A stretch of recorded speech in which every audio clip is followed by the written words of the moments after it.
제 인생 길다면 길고 아직 여생이 많이 남아있으니 즐길 거리가 많다 할 수 있는 65세입니다. 65년을 살면서 참 별의별 일들을 많이 겪었지요. 격동의 80년대를 겪으며 결혼을 해서 아들 하나 딸 하나 낳고 아등바등 살다가 IMF로 인해 실직자가 된 남편을 다독여 어떻게든 잘 살아보자 눈물이 짓던 시간도 있었습니다. 두 아이들을 키우느라 쓸 돈도 모자라는 상황에 가게 사정은 더욱 안 좋아지니 집을 줄이다 결국 단칸방에 나란히 누워서 하루를 마무리해야 하는 시기도 있었죠. 그때는 정말 우리 아이들 어떻게 하나, 앞으로 어떻게 모래 먹고 살아야 하나 걱정이 참 많았습니다. 하루하루가 구역이었고 내일이 오지 않았으면 하는 시간을 수도 없이 보내야만 했어요. 정말 아침에 눈 뜨는 게 제일 무서웠었다니까요.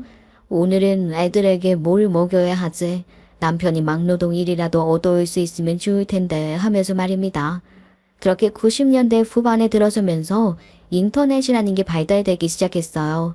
2000년대 초로 오면서부터 정말 눈에 띄게 발전이라는 것을 했고 우리 남편은 그때 다시 한번 힘을 쏟아붓기 시작했습니다. 원래도 전공이 공학과였는데 아예 새롭게 컴퓨터에 대한 기술을 배우기 시작한 것이었어요. 요즘은 IT 산업이다 뭐다 해서 컴퓨터가 없이는 살 수 없는 시대잖아요. 휴대폰이고 컴퓨터고 언제 어디서든지 인터넷을 할 수 있는 시대지 않겠습니까? 저희 남편은 정말 머리를 빠르게 굴려서 2000년대 초부터 이 인터넷 문화에 대한 일을 찾아보기 시작했어요. 우후죽순으로 생기는 쇼핑몰을 보다가 아이디어를 하나 얻은 거죠. 쇼핑몰을 운영하려면 사이트가 있어야 하는데 남편은 그 사이트를 만들어주는 회사를 운영하기로 한 것입니다. 모 도메인이라고 하죠. 인터넷 주소창에 본인이 원하는 주소를 넣을 수 있게 설립을 해주고 홈페이지 자체도 원하는 대로 꾸밀 수 있게 외주 제작을 시작하게 된 것이었죠. 보통 사람들이 물건을 파는 걸 쉽게 생각할지는 몰라도 인터넷 소스에 기반해서 사이트를 만들고 관리하는 법은 몰랐던 것입니다. 몇 개의 경쟁업체가 있긴 했지만 우리 남편이 워낙 센스 있게 만들어 놓은 덕에 다른 것보다 장선을 훨씬 잘 되었어요. 거기다가 사이트를 만들고 끝이 아니라 사후 관리까지 해주니까 남편에게 사이트를 만들겠다고 문의를 해오는 사람들이 줄을 섰죠. 그렇게 남편은 다시 한번 일어서게 되었고 인터넷 붐이 일어나면서 저희 가족은 다시 한번 넉넉한 삶을 살 수 있게 되었어요. 그 덕에 아들은 공부를 제대로 시킬 수 있었고 원래 공부에 취미가 없던 딸은 그림 공부에 전념할 수 있게 되었죠.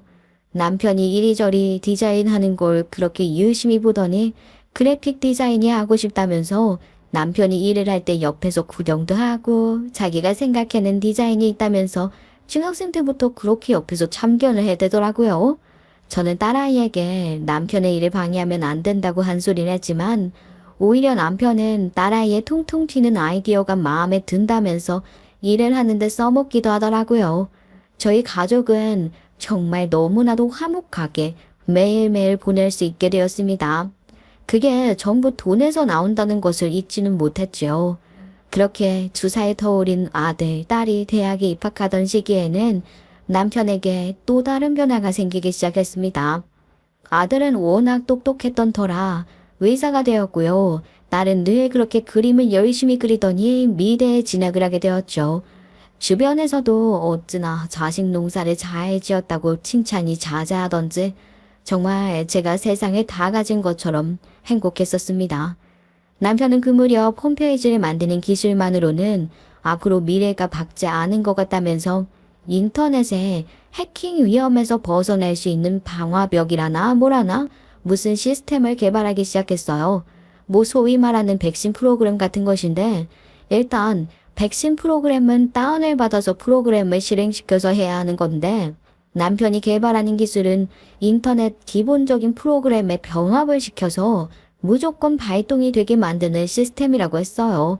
남편은 그 기술을 일반 배포를 하지 않고 기업에만 배포하는 사업을 시작했는데 인터넷이 발달되면서 해킹의 위험이 심해지자 남편에게 또 방화벽 의뢰를 하는 기업들이 많아지면서 정말 사이트를 만드는 회사를 운영했을 때보다 더욱 수로 돈을 벌어들이기 시작했습니다. 단칸방에서 방 3개짜리 아파트로, 그러다가 방이 5개 딸린 아파트로 이사를 가게 되면서 저희 부부의 노후는 정말 걱정이 하나도 없었습니다. 아들은 의대에 진학했지. 딸은 디자인과를 다니면서 본인만의 디자인으로 승부를 보겠다고 열의에 넘쳐있지. 아주 그냥 하루하루가 행복했어요.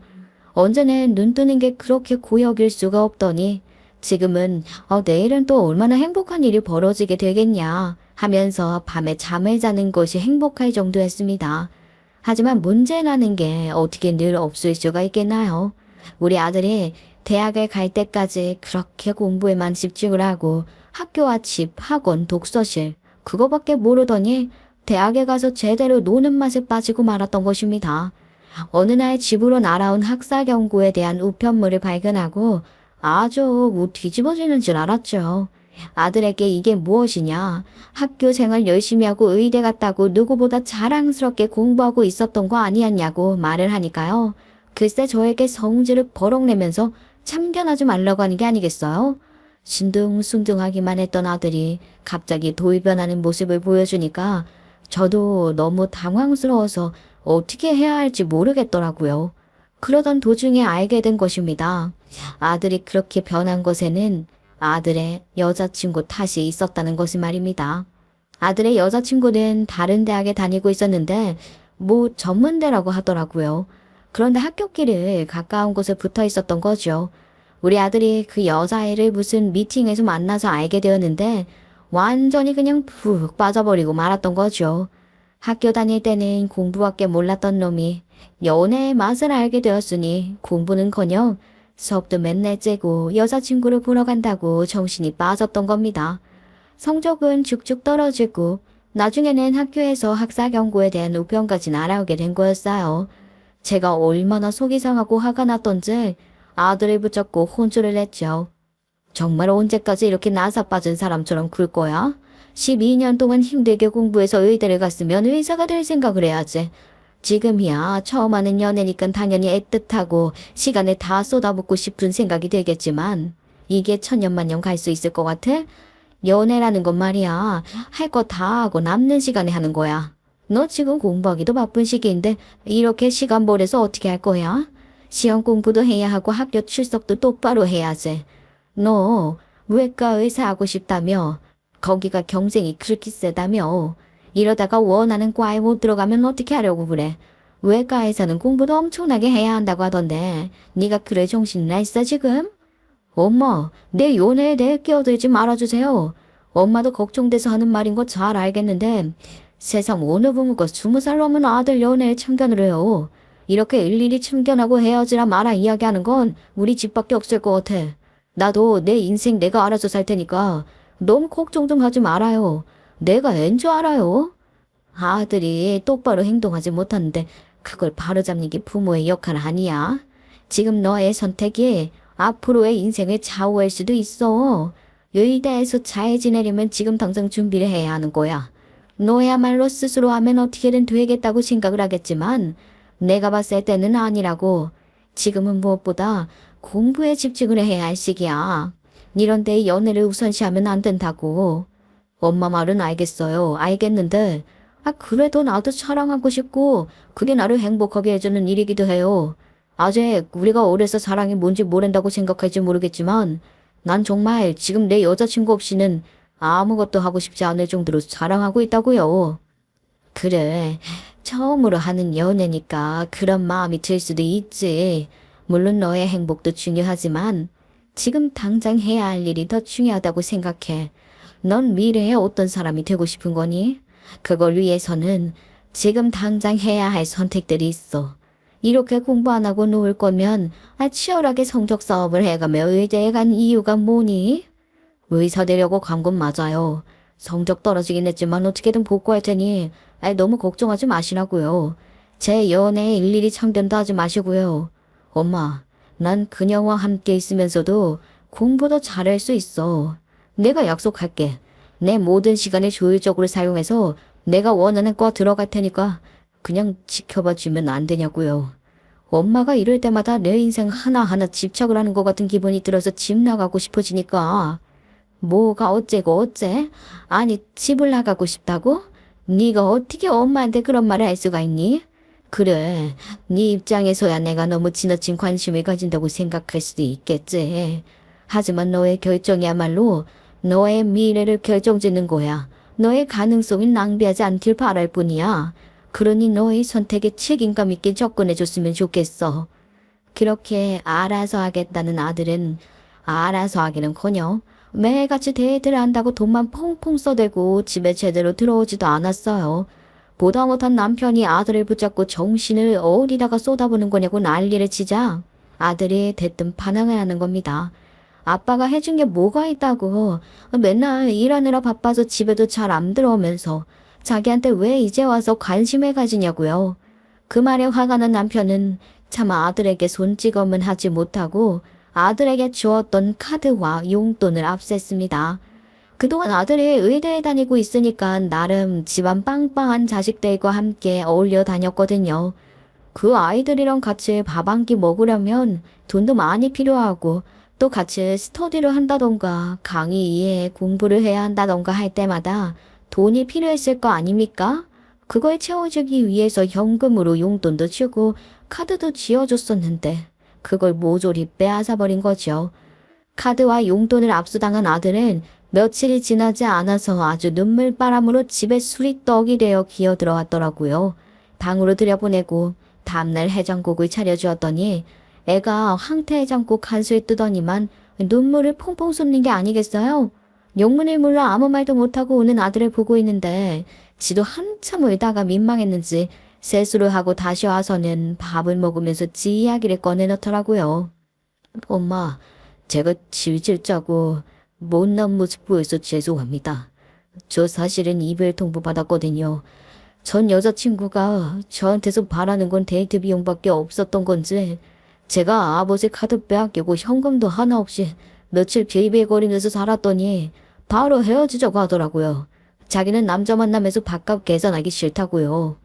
어머머, 아유 미친 거 아니니? 아니 너랑 만났던 아이라고 하니까 내가 심한 말은 하면 안 되는 거 아는데 나이가 많은 것도 아니고 고작 20대 초반이면서 벌써부터 그런 생각을 하면서 산다는 거야? 아유 예, 잘 헤어졌다. 그런 애는 오래 만나는 거 아니야. 너한테 남은 게 뭐가 있니? 그러니까요. 성적은 떨어지고 치고 나가는 동기들에게 뒤처지고 돈도 없고 부모님께 신뢰도 잃고 저 진짜 속상해요. 앞으로는 마음 다잡고 열심히 공부해서 다시 원하는 거 갈 수 있도록 노력할게요. 그 말에 저는 남편에게 다시 아들에게 용돈을 주자고 했고 탐탁지 않아 하던 남편은 카드는 주지 않되 현금으로 용돈을 주기로 했어요. 정말 최소한 학교를 다니면서 쓸 수 있는 정도로만요. 하지만 그게 문제였을까요? 아들에게 돈을 쥐어주었더니 이놈이 글쎄 다시 나사 빠진 인간이 되었더라고요. 전 여자친구랑 다시 붙어먹기 시작한 것이었어요. 한바탕 또 난리가 나고 남편이 아들에게 이럴 거면 군대 나가라면서 닥달을 했죠. 군대에 가야 하는 시기가 오기도 했고 군의관으로 지원하고 싶다고 했던 아들의 성적은 계속 내리막길이니까 본인도 안 되겠다 싶었는지 현역으로 지원해서 입대를 하게 되었어요. 아들놈의 여자친구는 군대는 못 기다린다면서 다시 한번 헤어지자고 이별 통보를 했더라고요. 아들은 또 군대도 가야 하는데 이별 통보까지 받았다면서 군대 가기 전날까지 울고불고 난리를 치다가 군대에 갔습니다. 그렇게 군 생활을 마친 뒤 돌아왔을 때 저희 딸은 디자인 회사에 취직을 해서 성실하게 살고 있었고 아들은 복학을 했죠. 성적이 안 좋았기 때문에 본인이 가고 싶은 외과는 지원하지 못했고 산부인과로 진학을 하게 되었어요. 군대를 다녀온 이후에는 정신교육이 똑바로 박힌 건지 뭔지 그때부터는 열심히 공부해서 레지던트로서 열심히 생명과 연관된 일을 하게 되었죠. 남편은 군대를 다녀와야 진정한 남자가 되는 거라면서 아들이 군대 이후 정신머리가 똑바로 된 것에 대해 아주 뿌듯하게 생각했어요. 하지만 저는 은근히 걱정되는 부분도 있었답니다. 우리 아들의 마음속에 억눌려 있는 무언가가 있는 건 아닐까 하는 생각 말이죠. 하지만 아들은 산부인과에서 배우는 것들이 재미있는 건지 사명감을 느끼며 열심히 노력해서 대학병원에서 일도 하고 그렇게 경력을 차곡차곡 쌓아가기 시작했어요. 우리 아들이 33살이 되었을 때까지 장가를 가지 못하고 있었거든요. 딸은 일을 하면서 만난 사람과 연애를 하고 있어서 걱정이 없었는데 아들은 여자친구에 대한 말도 없고 10년이 넘는 시간 동안 여자친구를 사귄 적이 있었나 싶을 정도로 아무런 말이 없어서 걱정이었어요. 의사에 집안도 나름 빵빵한데 결혼정보업체에 등록이라도 해야 하나? 아주 걱정이 많았어요. 그런 우리 아들이 어느 날 남편과 저를 붙잡고 진지하게 말을 하더라고요. 엄마, 아빠, 저는 진심으로 개원을 하고 싶다고 이야기를 하고 싶어요. 대학병원 산부인과에서 일하는 곳은 제게 큰 보람이지만 가족과 더 많은 시간을 보내고 싶어요. 그리고 환자들에게 보다 개인적이고 신경 써주는 진료를 하고 싶고요. 많이 고민해봤는데 제가 지금 가진 돈으로는 개원을 할 수 있는 능력이 안 되더라고요. 그래서 조금만 도와주셨으면 좋겠습니다. 갑자기 개원이라니. 물론 대학병원 산부인과 스케줄이 엄청나게 험한 거야 알고 있지만 네가 말한 대로 대학병원에서의 일은 정말 중요하고 바쁜 일이잖아. 네가 개원을 하게 되면 그런 일정을 어떻게 조절할 생각이야? 개원을 한다고 해서 지금보다 시간이 더 나을까? 괜히 돈만 쏟아부는 건 아닌지 걱정이 되어서 말이다. 저는 그 부분에 대해서 고민을 많이 했어요. 개원 시간을 조정하고 환자들과의 진료를 더욱 효율적으로 계획할 수 있을 거예요. 그리고 가족과의 소중한 시간도 충분히 할 거예요. 솔직히 대학병원에서 일을 하는 시간에 비해 버는 돈이 얼마 되지 않는다는 생각이 들어서요. 돈이 전부야? 대학병원에서 일을 하면 개인 병원보다 훨씬 많은 경험을 할 수 있다고 생각을 하는데 그러면 이거 왜 개원을 하려고 생각하게 되었는지 그거 한번 설명해 줄래? 경험이야 많이 할 수 있긴 하죠. 특이한 사무 케이스들도 들어오니까요. 하지만 저는 환자 한 사람 한 사람에게 더 많은 관심을 기울이고 싶어요. 대학병원에서는 환자와의 소통이 어려울 때가 많아서 아쉬웠거든요. 개원을 통해 진료에 보다 집중하고 환자들에게 더 정성을 다할 수 있을 거라고 믿어요. 저는 조금 더 환자를 배려하는 의사가 되고 싶습니다. 너의 선택을 이해하지만 네가 어떤 계획을 가지고 개원을 하게 되었는지도 자세히 알고 싶어. 개원을 하려면 시설도 준비가 되어야 하고 월세도 생각해야 하고 또 일을 할 수 있는 의료진들도 준비가 되어야 하지 않겠니? 이게 결국 가벼운 마음으로 시작할 수 있는 일은 아닌 것 같아서 말이야. 네, 물론 저도 알고 있죠. 초기에 드는 비용이 어마어마하다는 것도 알고 있고요. 그래서 도움 좀 주십사 하고 말씀해 드리는 겁니다. 저는 확실히 준비가 되어 있어요. 개원 시간표를 짜고 진료 계획을 세우며 환자들과의 소통을 강화할 준비가 되어 있어요. 그리고 가족들과의 소중한 시간도 함께 확보할 수 있도록 준비할 거예요. 제 선택이 저의 진료 역량을 높이고 환자들에게 더 나은 서비스를 제공할 수 있는 기회가 될 거라고 믿어요.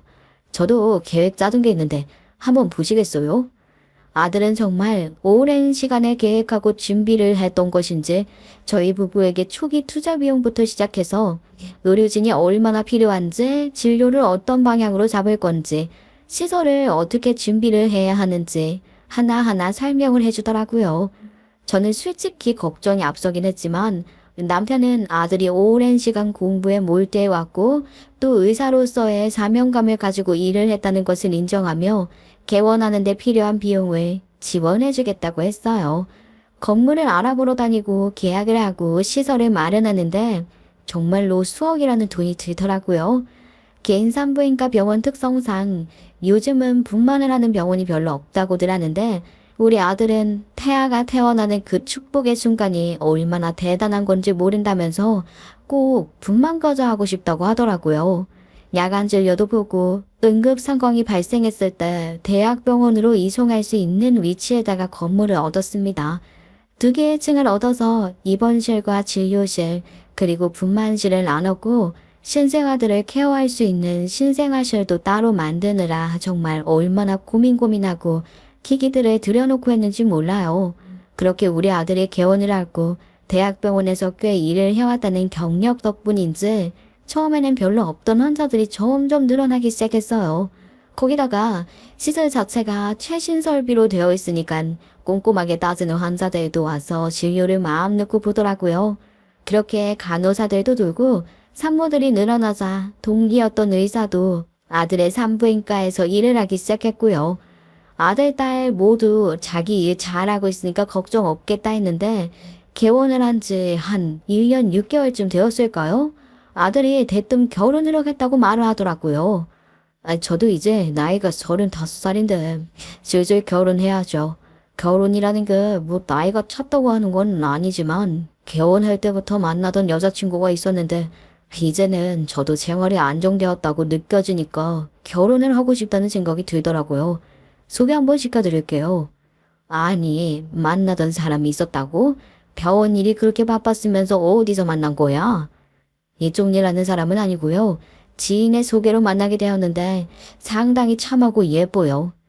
아들의 여자친구라고는 대학 시절에 아들을 망가뜨렸던 그 불려시 같은 기집애 하나밖에 본 적이 없었기 때문에 당연히 놀랐죠. 거기다가 의심까지 들더라고요. 혹시 그 여자아이를 데려오는 건 아닌가 싶어서요.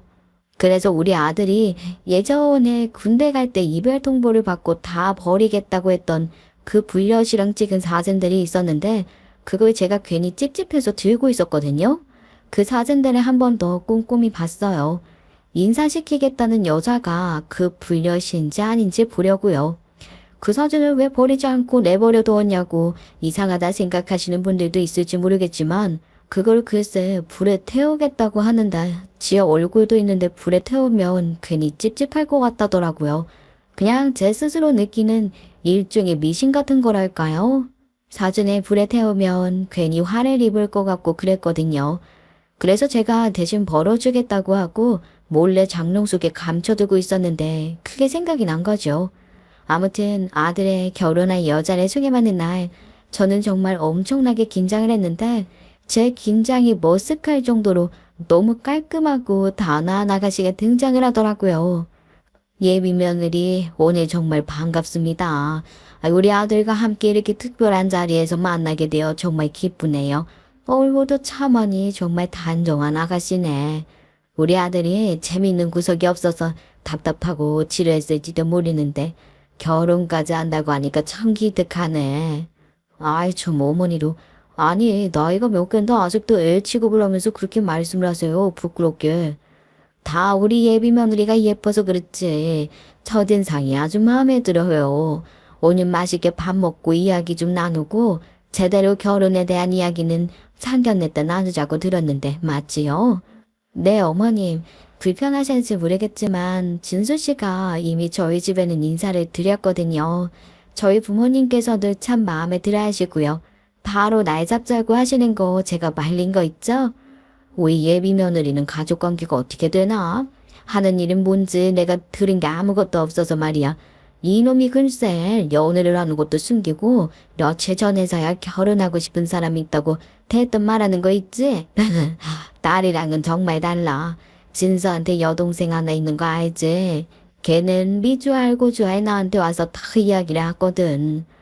저는 지금 어린이집 선생님으로 일을 하고 있어요. 아이들 돌보는 걸 너무 좋아해서 결혼하고 나면 아이를 바로 가지고 싶어요. 거기다가 이왕이면 아이도 둘, 셋 이렇게 낳고 키우고 싶고요. 저도 오빠가 하나 있어요. 오빠는 징적의 장가를 갔고요. 그렇구나. 우리 진수가 웬일로 이렇게 참한 아가씨를 만났는지 아유 내가 정말 하늘에 우리 진수 짝 좀 잘 골라달라고 기도를 한 보람이 있네. 아유 우리 엄마 또 죽이시네. 제발 그만 좀 하세요. 저 부끄럽다니까요. 왜 그래요 진수씨. 어머님께서 감회가 남달라서 그러시는 것 같은데 이 사람 너무 이성적으로 구는 사람이라 감수성이 좀 부족하죠? 어머님 아버님 제가 앞으로 며느리로서 할 도리 다 하고 살게요. 진수씨 내조도 잘 알고요. 집안일이나 육아도 걱정하실 일 없게 바르게 잘해볼게요. 저희 두 사람 결혼해서 잘 살아보겠습니다. 우리 아들 입에서 나와야 할 말을 며느리한테 듣고 있네. 나는 찬성. 하루빨리 상견례 날 잡고 결혼 준비도 시작하자고. 예비 며느리는 정말 너무나도 마음에 드는 아가씨였습니다. 무엇보다 인상이 너무 좋고 어린이집에서 일을 해서 그런 건지 말투 하나하나가 아주 다정다감했어요. 무뚝뚝하고 항상 말수가 없던 아들과는 달라서 천생연분이다 싶었죠. 집안에 누가 쫑알거리는 사람이 있어야 억지로라도 대화가 이루어지고 서로에 대해 이해하고 생각할 수 있는 시간이 주어지는 법이니까요. 며느리의 성품도 너무 마음에 들었고 배려심이 어찌나 많은지 상견례 이후에 결혼식을 준비하면서도 정말로 의견 충돌 하나 없이 잘 준비할 수 있었어요. 개원하는데 저희 집안에서 돈을 전부 보탰었기 때문에 며느리네 집안에서도 가만히 있기 조금 그랬는지 집을 해주시겠다고 하더라고요. 너무 감사하게 받았습니다.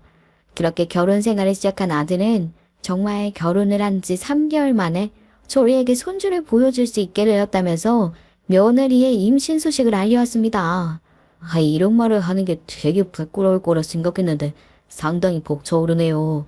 제가 산부인과 의사라 수 없는 많은 생명이 태어나는 걸 지켜봐왔지만 제 아이가 태어난다고 생각을 하니까 또 색다른 거 있죠. 너무나 행복합니다. 부모님께 이렇게 당당하게 말을 할 수 있어서 더 기뻐요. 어머, 그게 정말이니? 우리 며느리가 임신을 했다는 게 정말이야? 아이고, 정말 잘 됐다, 잘 됐어. 언제 임신을 하나 너무나도 궁금했는데 그게 시어머니 잔소리로 들릴까봐 내가 물어보지도 못하고 있었는데 임신이라니 아이고 너무 기쁘구나. 아이고 이 주책밖에 눈물이 다 나오네. 어머님 이렇게 축하해 주셔서 정말 감사해요. 글쎄 저보다 이이가 먼저 알아차린 거 있죠? 저는 그냥 몸이 안 좋은 건가 했는데 이이가 임신한 거 아니냐고 바로 검사부터 해보자고 하더라고요. 이래서 산부인과 전문의인가 싶은 생각이 들었다니까요. 그래, 우리 아들이 또 치유 하나는 기가 막히게 보지. 그래서 병원에 그렇게 많은 환자들이 오고 가는 거 아니겠어? 아무튼 우리 며느리 걱정 하나 없겠다. 남편이 산부인과 의사인데 무슨 걱정할 일이 있겠어. 앞으로 몸 조심하고 알아서 잘하겠지만 태겨서 잘하고 말이야. 그럼 내가 영양제 같은 거 좀 사줄까? 그런 거 먹어야 한다고 하던데. 이미 이가 다 준비해줬어요. 어머님, 저 앞으로 건강하게 출산 준비 잘해서 손주 떡하니 낳아서 보여드릴게요. 정말 주책맞게 눈물을 훌쩍이며 고개를 끄덕였죠. 우리 며느리가 임신을 했다는 게 정말 너무 행복하더라고요. 그렇게 바라던 손주를 안아볼 수 있는 건가 싶고 너무너무 예뻐서 임신 기간 내내 고생 한번 하지 않게 해주고 싶다는 생각만 절절하게 들었어요. 필요하다는 물품도 다 사주고 싶고 태교부터 시작해서 임산부들을 위한 무슨 수업이니 뭐니 그런 것도 다 신청해서 들을 수 있게 지원을 팍팍 해줬죠. 그렇게 뱃속에 아이가 무럭무럭 자라기만을 기도했습니다. 이제 걱정 하나 없겠구나 했더니 글쎄 며느리 뱃속에 있는 아이가 작아도 너무 작다는 게 아니겠어요? 우리 며느리 입덧이 심해서 밥도 잘 못 먹고 그러더니 아이가 제대로 크지 못하는 것 같아서 걱정이었죠. 결국에는 아들이 며느리가 너무 고생하는 것 같아서 자연분만이 아니라 수술을 해야 할 것 같다고 말을 하더라고요. 저는 좀 의문이 들었어요. 아이가 작으면 보통은 뱃속에서 클 수 있을 때까지 키워서 출산을 해야 하는 건 아닌가 싶었는데 요즘은 의술이 좋아서 차라리 태어난 뒤에 치료든 뭐든 병행하는 게 좋겠다고 하며 주술을 다 채우지 않고 제왕절개를 해야 할 것 같다고 하더라고요. 저야 뭐 전문 분야가 아니니까 그런가 보다 했죠. 며느리가 만상이 되고 고생스러운 게 눈에 보여서 뭐라도 해주고 싶었어요. 수술을 하는 날짜를 잡고 마지막으로 아들 병원에 검진을 가는데 저한테 며느리가 같이 가자고 하더라고요. 여태까지 한 번에 같이 못 간 게 마음에 걸린다면서 오늘은 우리 아들의 진료가 조금 일찍 끝나는 날이라고 같이 저녁 먹자고 하면서 말이죠. 저야 당연히 아이 초음파도 보고 싶고 며느리 상태도 궁금했기 때문에 따라가겠다고 했어요. 병원에 도착을 해서 며느리 혼자 초음파를 보러 들어가야 한다고 해서 대기실에 가만히 앉아있는데 나이가 상당히 어려 보이는 간호사 아내가 제 근처를 빙빙 맴도는 것 같더라고요. 무슨 일이라도 있나 싶었는데 다른 사람들의 눈치를 싹 살피더니 제 옆에 슬쩍 와서는 제 손에 쪽지 하나를 쥐어주는 게 아니겠습니까? 저는 뭘 해주는 건가 싶어서 그 자리에서 열어보려고 했더니 제 손을 턱 잡고 고갯짓을 하더라고요. 지금 열어보면 안 된다는 느낌이 강력하게 왔죠. 거기다가 어찌나 주변 눈치를 계속 보는지 계속 두리번두리번거리더니 거의 복화술을 하는 것처럼 입도 열지 않고 저에게 말하더라고요. 저 사모님, 나중에 손주가 태어나면 꼭 친자검사 해보셔야 해요. 지금 제가 이런 말 하는 게 이상할지 모르겠지만 꼭 해주세요. 그러더니 아무 일도 없었던 것처럼 후련히 사라진 게 아니겠습니까?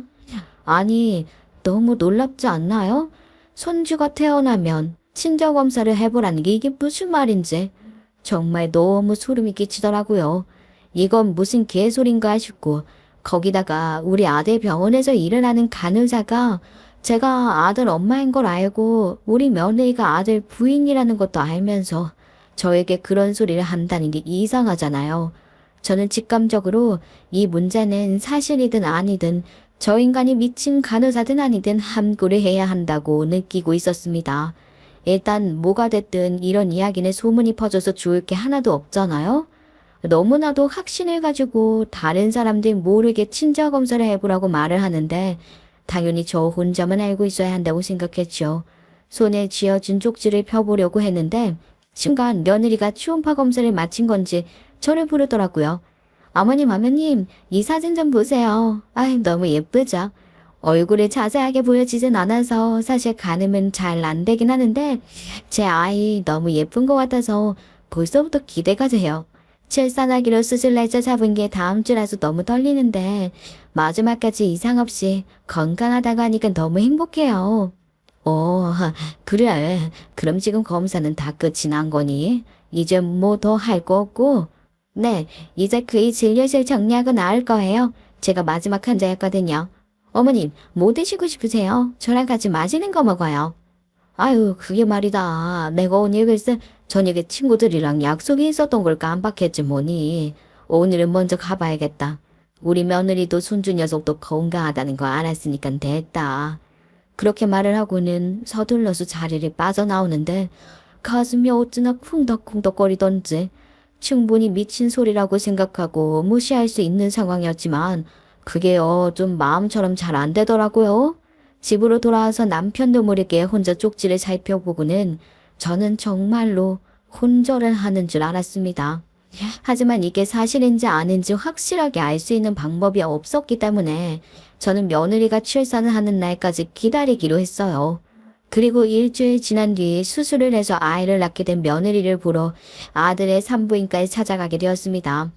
아들은 오전 11시가 되었는데 벌써 수술이 2개나 있었다고 너무 힘들다고 말을 하더라고요. 저에게 신생아실에 가서 손주를 보라고 하는데 아들 표정이 많이 어두운 게 아니겠어요? 무슨 일이 생겨도 단단히 생겼구나 싶어서 신생아실에 갔더니 글쎄 아이가 무슨 호흡기를 주렁주렁 달고 있는 게 아니겠냐고요. 저는 너무 놀랐죠.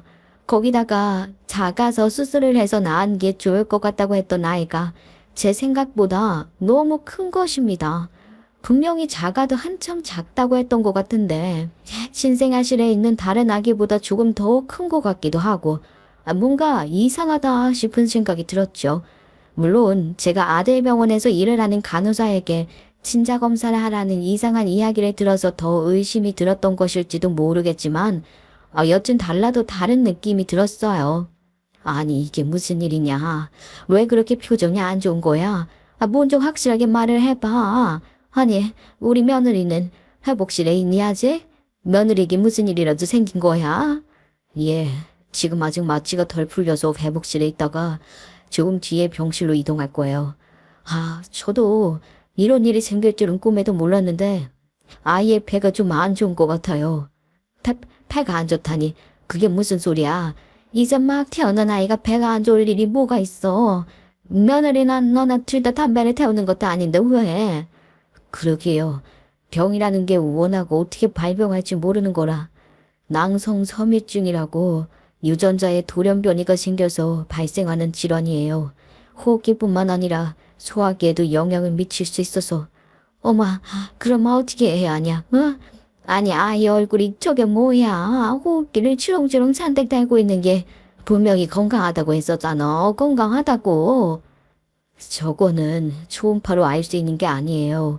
의료기술이 워낙 좋으니까 사는데 지장 없이 고쳐봐야죠.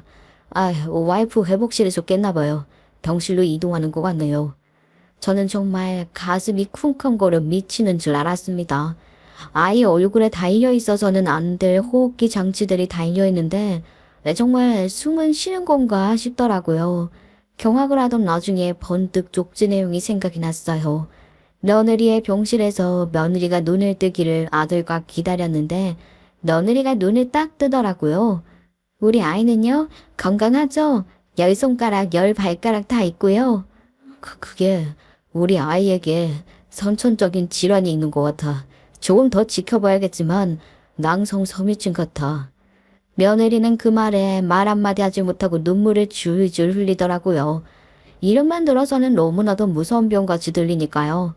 물론 호흡기에 문제가 있는 거라 커가면서 점점 반복적으로 폐렴이라든지 만성기침, 가래로 고생할 수 있는 병이라고 하더라고요. 마취에서 깨나자마자 충격을 받은 며느리 앞에서 할 말은 아니었지만 저는 숨을 고르고 아들과 며느리에게 말을 했습니다. 그 병실에 사돈도 있었고 우리 남편도 있었지만 눈에 보이는 게 없었어요. 내가 이런 말 하는 거 서운하게 생각하지 말고 냉정하게 판단해서 말하는 건데 너희 친자검사 해봐라. 사돈들께서도 기분 상하실 거라 생각은 합니다만 정확하게 짚고 넘어가야 할 부분은 짚어야 하지 않겠습니까? 친자검사 해보는 게 좋겠습니다. 아니 사부인 지금 무슨 말씀을 하시는 겁니까? 친자검사라니요? 아니 어떻게 저희 딸 앞에서 방금 출산한 저희 딸 앞에서 그런 소리를 하실 수가 있습니까? 지금 저희 딸이 무슨 불륜이라도 저질렀다는 이런 말씀입니까? 어머니, 어머 저 너무 충격적이에요. 제가 지금 부정이라도 저질렀다는 뜻인가요? 아니 어떻게 저한테 그렇게 잘해주셨으면서 그런 오해를 하실 수가 있어요? 어머님 정말 진심이세요? 두말하기 싫다. 결과가 어찌 나오든 내 두 눈으로 확인해야겠다. 낭성섬유증은 유전으로 발현되는 거라고 하더라. 아니 우리 집안에는 그런 유전병이 없고 며느리 너도 마찬가지 아니니. 아까 우리 아들이 말하는 거 보니까 처음 듣는 병 같던데 내가 의심이 되어서 그러니 검사 한번 해봐라. 내가 다른 건 몰라도 이건 확실하게 해야겠어. 이에 후회하시게 될 겁니다. 저희 딸아이를 모욕하신 거예요. 친자검사 당당하게 받고 갈라서든지 사과를 받든지 해야겠습니다. 이대로는 절대 못 넘어갑니다. 나중에 땅에 치고 울고불고 해도 저희는 절대 용서 없습니다. 알겠습니까? 예, 제가 무조건 따르겠습니다. 그러니 친자검사 받게 해주시지요. 아들의 얼굴이 시퍼렇게 질렸지만 안 사던 노화가 많이 났는지 당장 친자검사를 의뢰하자고 했고 그 갓 태어난 갓난 아기의 털을 뽑고 코와 입에서 타액을 채취해 친자검사를 맡겼습니다. 물론 아들이 저한테 미쳤냐고 난리를 쳤죠. 하물며 내 제 편이던 남편도 우리 딸도 저한테 선을 넘었다면서 난리를 쳤어요. 엄마, 지금 무슨 짓을 하신 건지 알고 있어요? 제가 받았어요. 제가 의사였다고요. 제가 옆에서 10달을 지켜보고 있었는데 갑자기 친자검사를 하라니요. 어떻게 엄마가 그런 짓을 하실 수가 있어요? 예? 정말 해도 너무한 일이잖아요. 그렇게 아껴주셨으면서 어떻게 이런... 저 정말 무슨 말을 해야 할지 모르겠네요. 맞아. 엄마가 너무 선 넘었어. 세훈이가 그런 짓을 할 리가 없잖아. 얼마나 애틋하게 10달 가까이 품었을 텐데. 내가 이런 이야기를 들었다고 생각하면 소름 돋아. 어떻게 다른 사람도 아니고 우리 엄마 입에서 이런 얘기가 나올 수 있어. 지금 실컷 나를 질책하고 자책하고 탓해도 내 의견을 굳힐 생각 없다 나는.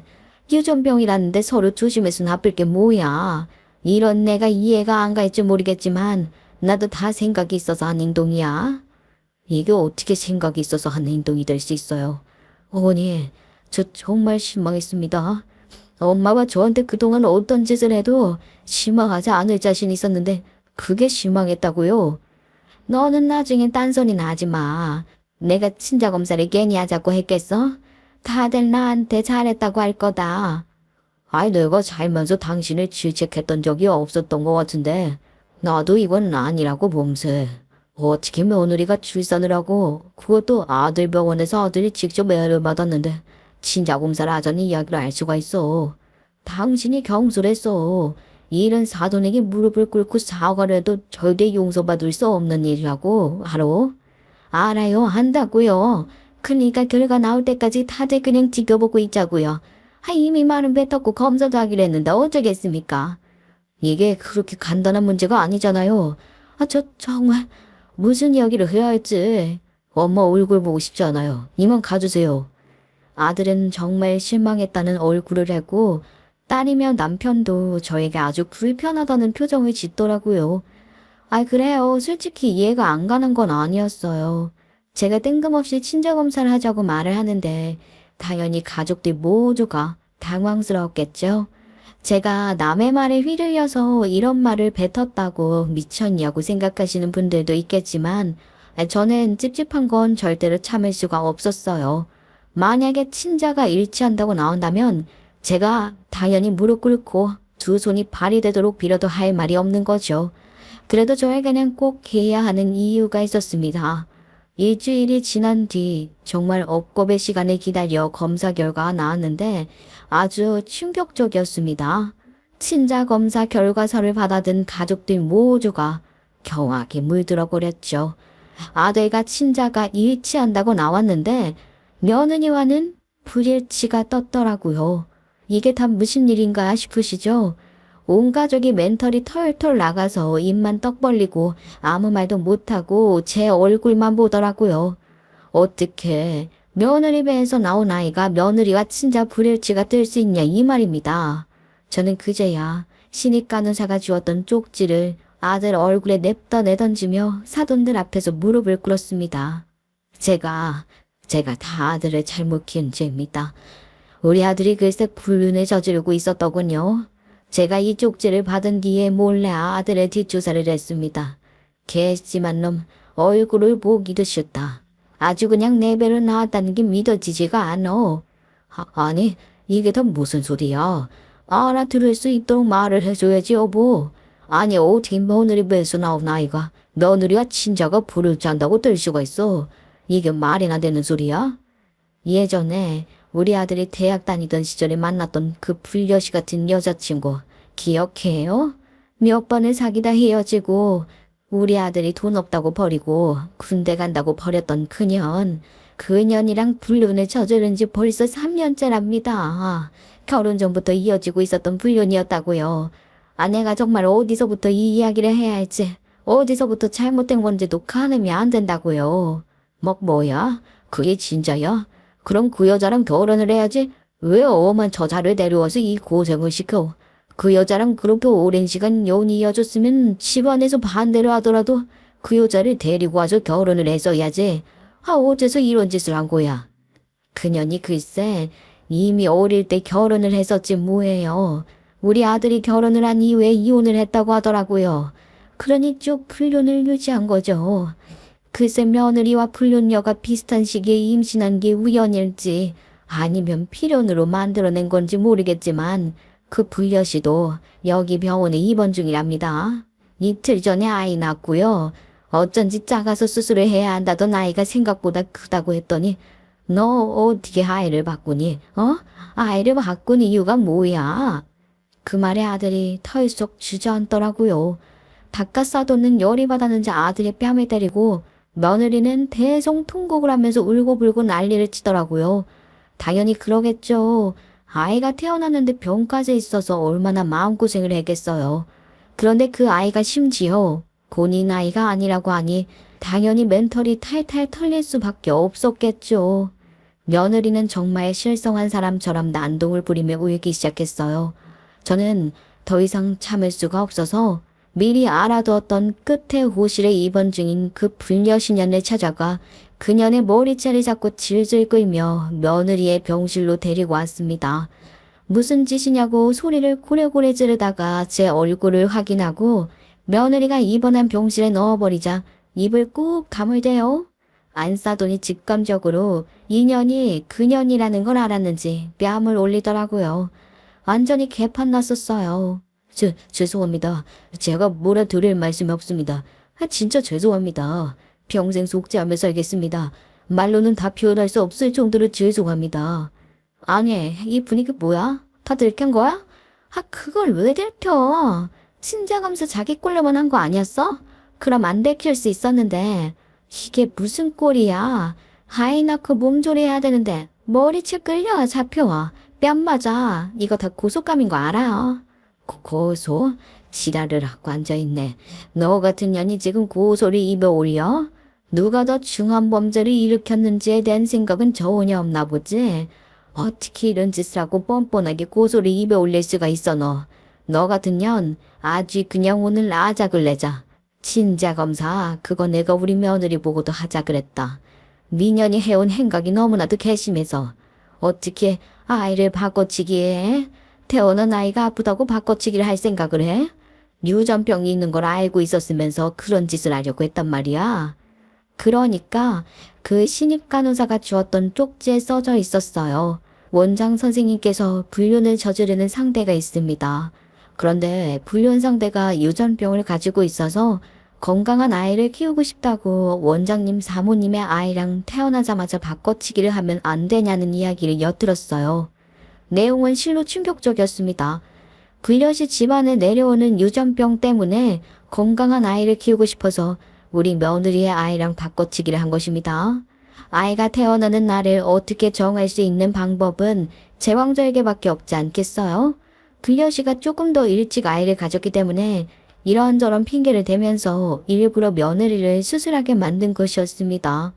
어차피 둘 다 아들의 아이들이니까 친자 검사를 해도 낳은 엄마보다는 아빠 쪽부터 검사를 하지 않겠어요? 당연히 아들 유전자로만 검사를 할 줄 알았던 건지 친자일치로 나올 거라 생각을 하고 이런 짓을 벌였던 것이었죠. 신입 간호사가 양심의 가책을 이기지 못하고 저에게 알려주었던 사실을 꿈에도 모른 채 이 연놈들은 완벽하게 계획 범죄를 꾸미고 있었던 것이었네요. 상식적으로 방금 태어난 아이와 친모의 유전자를 검사하는 경우는 거의 없으니까요. 내 아들이지만 아니 어떻게 이런 짓을 할 수 있는지 모르겠네. 너는 앞으로 우리 아들 아니다. 너 같은 거 두 번 다시는 상종도 하고 싶지 않어. 이런 물친 새끼. 불륜을 저지른 것도 모자라서 아이까지. 네가 어떻게 이런 짓을 할 수가 있어 니가. 네 엄마 의견에 나도 동일하게 생각한다. 친자 검사를 하자고 했을 때만 해도 나는 네 엄마 이 옆에 내가 미쳤나 했더니 미친 건 내 아들놈이었네. 잘못했어요. 제가 순간 눈이 돌았었나 봐요.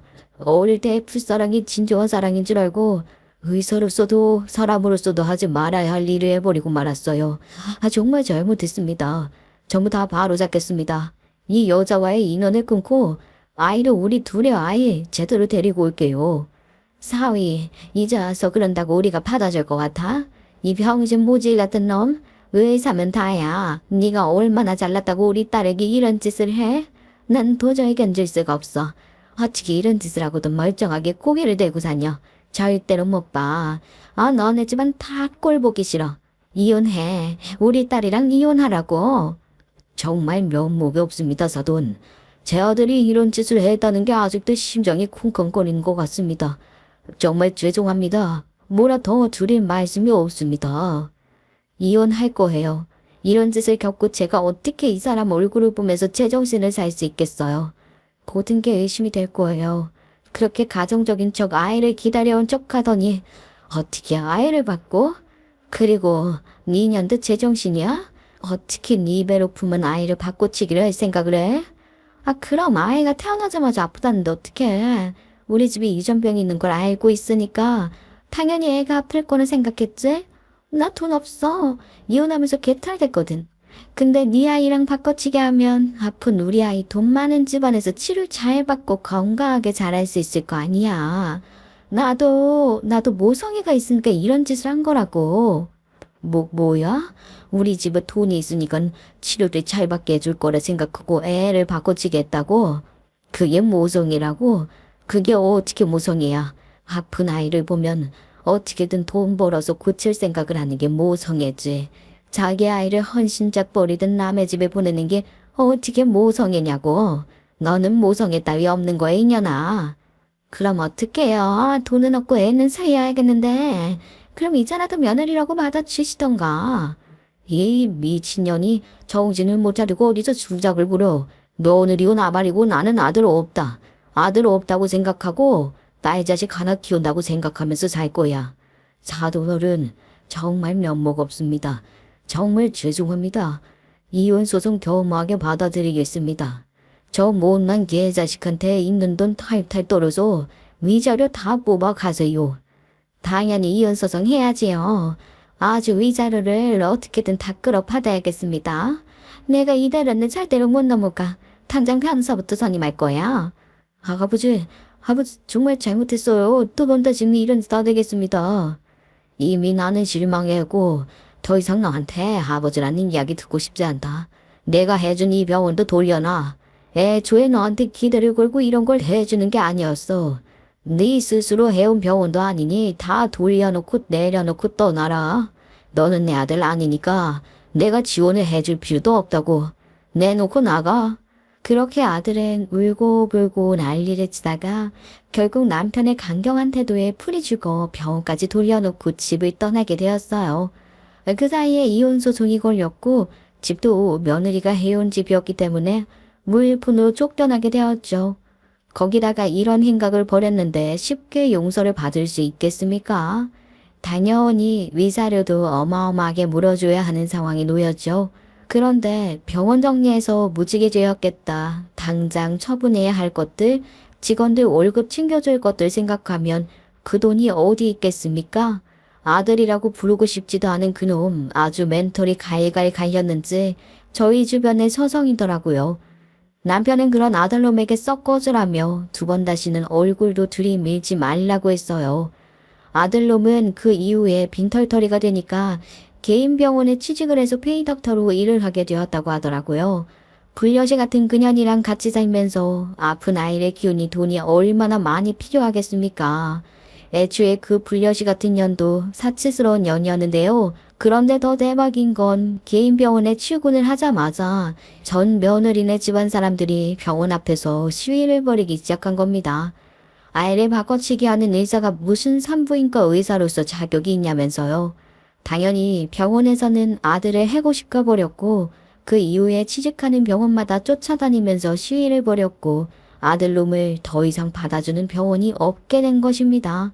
아들이 돈도 못 벌어와 의사로서 어디 일을 할 수도 없으니 결국 불려신년도 아이만 아들에게 버리고 도망을 갔더라고요. 이 사실을 어떻게 다 알았냐고요? 아들이 정말 세상을 뜨고 싶다면서 자기가 왜 이런 짓을 했는지 모르겠다며 저희 딸에게 전화를 해서 엉엉 울었다네요. 제발 돈이 있으면 조금만 도와달라고요. 아이가 아파서 아무것도 할 수 없고 애만 두고 나가서 돈을 벌 수도 없다고 그랬다네요. 솔직히 마음이 안 아프면 그게 사람이겠습니까? 제 배로 낳은 아들인데. 하지만 저희 가족 모두 아들을 돕지 않기로 했어요. 그만큼 큰 죄를 저질렀으니까요. 저희 딸도 결국에는 오빠에게 실망했다며 연락하지 말라고 했다네요. 그 뒤로 아들이 뭘 하면서 어디서 어떻게 지내는지 연락이 닿지 않아 모르겠습니다만 자기가 만들어낸 인생의 한 페이지니 어떻게든 버티며 살고 있을 거라 생각합니다. 그러니 왜 불려시 같은 여자에 홀려 그런 짓까지 한 것인지 참. 인생사 이렇게 될 줄 모르고 자만하면서 산 대가이지 않을까 싶은 생각도 드네요. 늘 순탄하게만 살아왔던 아들 인생에 큰 돌을 던졌던 그 불려시 같은 기집애도 꼭 형벌을 받았으면 좋겠습니다. 물론 저희가 나서서 무슨 짓을 하지 않아도 그따위로 인생을 살다 보면 깨끗한 삶을 살지 못할 것 같네요. 남을 미워하는 마음보다는 용서하는 마음을 가지며 사는 게 속 편한 일이라던데 저는 그럴 만큼의 인자한 사람은 못 되는 것 같아요. 오늘도 참 날이 어두워 보입니다. 자식을 그렇게 내치고 마음 편할 부모가 어디 있겠습니까?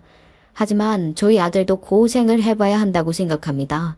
정말 삶을 포기하고 싶은 그 문턱까지 오면 저희를 다시 찾아오지 않을까요?